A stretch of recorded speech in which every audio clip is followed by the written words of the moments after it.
কোরআন শরীফে আছে, আল্লাহ বলছে যারা নামাজ পড়ে না, মালাকুল মউত আজরাইল খোদার কসম জান কবজের সময় কলিজা থেকে রুহুটা টান দিয়া ছিঁড়া ফেলবে, টান দিয়া ছিঁড়া ফেলবে। কাল্লা ইযা বালাগাতিত তারাকি, কণ্ঠনালীর কাছে চলে আসবে, তখন রুহুটা কণ্ঠনালীর থেকে আর বের হতে চাইবে না। গলায় যেমন আটকাইয়া যায়, আটকাইয়া যাবে রুহু বেঈমানের, নাফরমানের। তো ফেরেশতা আল্লাহর নবী বলেন মালাকুল মউত আজরাইল টাইনা হেসরাইয়া ছিঁড়া ছিন্ন ভিন্ন করে রুহুটা টেনে বের করবে। কেন এমন করলো? এমন নির্মম মৃত্যু হলো কেন? এমন ভয়ানক মর্মান্তিক মৃত্যু কেন হলো?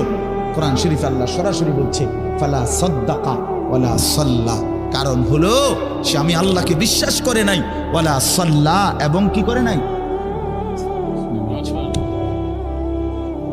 এবং কি করে নাই, সরাসরি